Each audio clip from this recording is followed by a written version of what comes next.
Assalamualaikum warahmatullahi wabarakatuh. Saya Zakiri Balfaiz dengan NIM 2401020035. Baik, teman-teman, pada video kali ini saya akan sedikit memberikan penjelasan mengenai cara konversi bilangan floating point ke biner dan juga sebaliknya. Jadi materi ini nih sangat penting apabila teman-teman mempelajari ilmu komputer, terutama pada teknik informatika, sistem informasi, dan juga sebagainya. Sebelum memasuki materi konversi bilangan, alangkah baiknya kita berkenalan dulu dengan floating point. Apa sih floating point itu? Floating point adalah format bilangan yang dapat mewakili nilai yang sangat besar atau sangat kecil. Nilai floating point ini biasanya itu berbentuk desimal. Di sini diberikan contoh sedikit, yaitu seperti 0,5, 12,35, dan lain-lain sebagainya. Selanjutnya, kita berkenalan dengan konversi floating point. Apa itu konversi floating point? Konversi bilangan floating point adalah proses mengubah bilangan desimal atau biner yang memiliki bagian pecahan menjadi representasi floating point sesuai dengan standar tertentu, seperti standar IEEE 754. Dan juga proses ini melibatkan representasi angka dalam bentuk. Selanjutnya ada komponen dalam konversi. Jadi di dalam format IEEE 754 itu terdapat 3 komponen utama, yaitu sign. Merupakan satu bit yang menentukan apakah bilangan tersebut positif atau negatif. Jadi di dalam sign ini memiliki dua nilai, yaitu bilangannya positif dan juga bilangannya negatif. Lalu komponen yang kedua ada eksponen, yaitu untuk menentukan posisi titik desimal dengan basis 2 dengan menggeser angka dalam mantisa, yang nanti mantisanya akan dijelaskan setelahnya. Lalu disimpan dalam bentuk bias untuk menangani eksponen negatif. Selanjutnya ada mantisa, yaitu untuk menyimpan bagian signifikan dari angka, yaitu detail presisi angka setelah normalisasi. Normalisasi di sini merupakan nanti itu proses dalam mengkonversikan bilangan floating point ke biner dan juga sebaliknya. Dan juga menentukan akurasi representasi angka floating point. Nah, untuk menentukan mantisa ini ada sedikit rumus seperti ini. Teman-teman bisa lihat.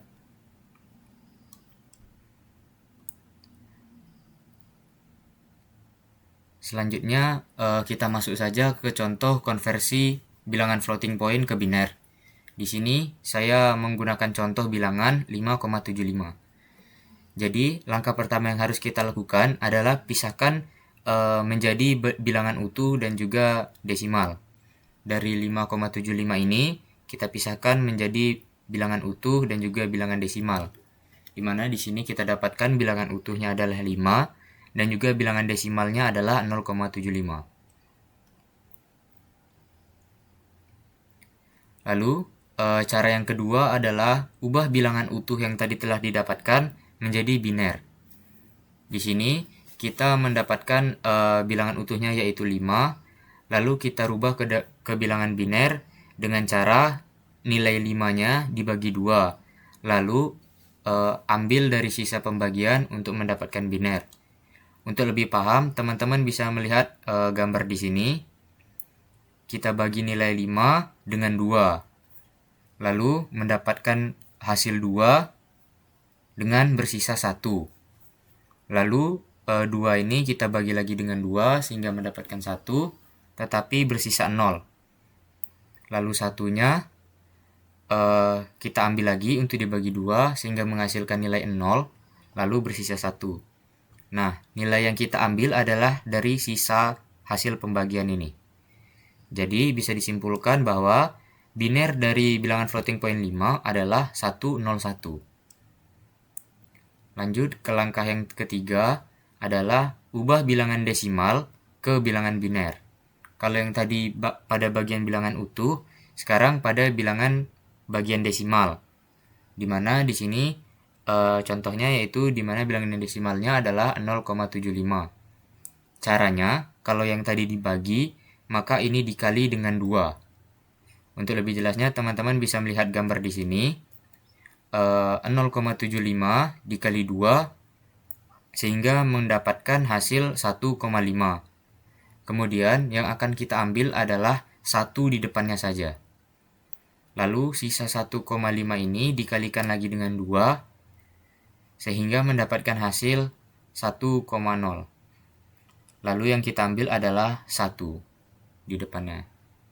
Jadi dapat kita simpulkan bahwa bilangan biner dari bilangan floating point 0,75 adalah 11, atau bisa ditulis 011.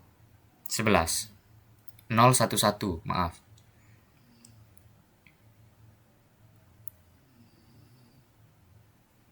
Lalu langkah yang terakhir adalah gabungkan hasil dari bilangan utuh dan juga bilangan desimal.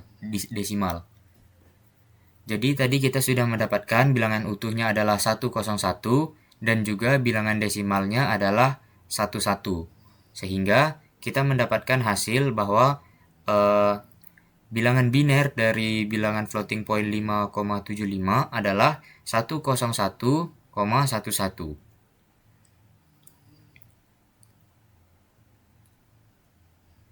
Selanjutnya, kita mencoba mengkonversikan bilangan biner yang tadi kita buat tadi, hasil sebelumnya, ke bilangan floating point. Apakah hasilnya akan sama atau tidak? Caranya masih sama seperti yang tadi, yaitu pisahkan menjadi bilangan utuh dan juga bilangan desimal. Dimana di sini bilangan utuhnya adalah 101 dan juga bilangan desimalnya adalah 011.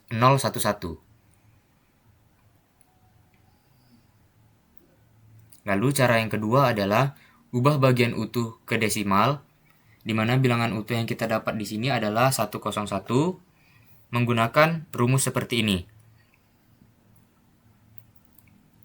Sehingga kita mendapatkan floating point dari 101 adalah 5. Lalu langkah yang ketiga adalah ubah bagian desimal biner tadi ke desimal floating point, di mana kita mendapatkan bagian desimal binernya adalah 011.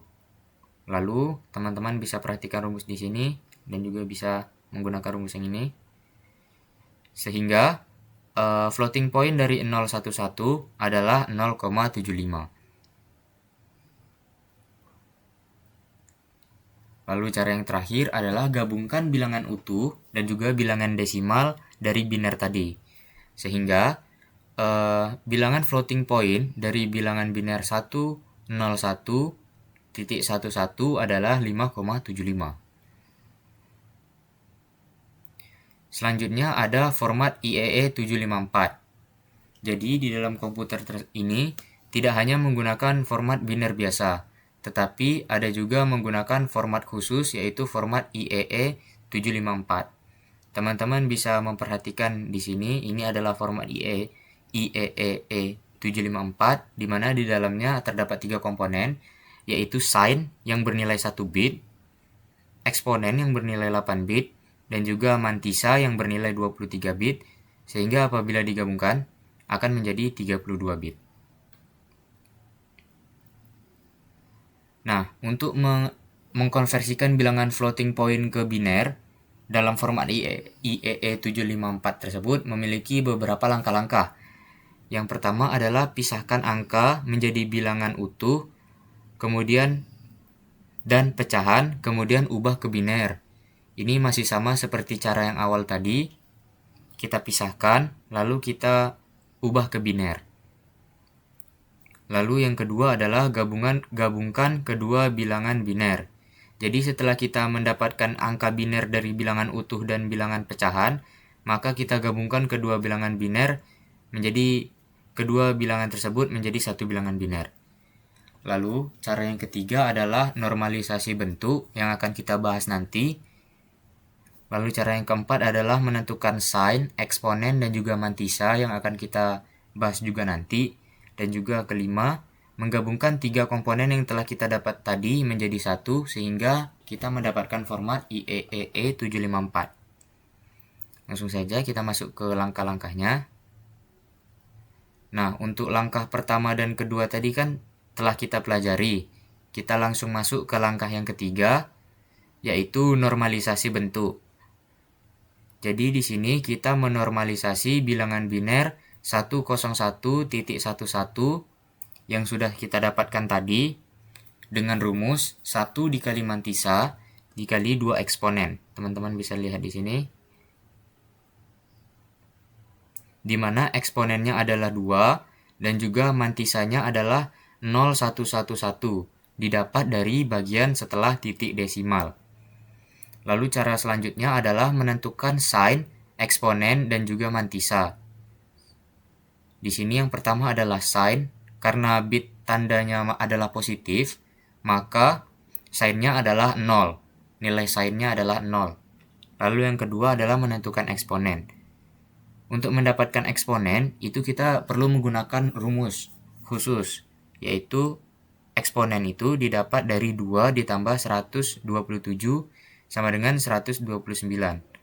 Lalu kita konversikan nilai 129 ini ke biner, sehingga menjadi 1,000001, sehingga eksponennya adalah bilangan tersebut. Lalu yang ketiga kita tentukan mantisanya. Mantisa diambil dari angka setelah titik desimal pada normalisasi 1.0111. Lalu kita tambahkan angka 0 sehingga mencapai 23 bit. Jadi kita masukkan 0111-nya, kemudian kita tambahkan 0 hingga memenuhi angka 23 bit.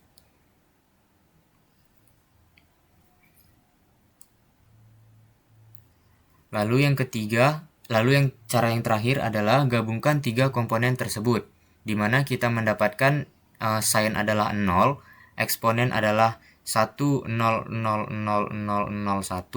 dan mantisa adalah 01110 hingga 23 bit. Jadi konversi 5,75 menggunakan format IEEE 754 adalah seperti ini. Baik teman-teman, mungkin itu adalah materi yang dapat saya sampaikan. Jadi materi konversi bilangan ini berkaitan erat dengan konversi biner yang telah kita pelajari sebelumnya. Jadi diharapkan teman-teman mengerti dulu konsep dasar dari konversi bilangan biner untuk mengerti konversi bilangan floating point ini ke biner. Mungkin sekian yang dapat saya sampaikan, terlebih dan terkurang saya mohon maaf. Saya tutup dengan Assalamualaikum warahmatullahi wabarakatuh.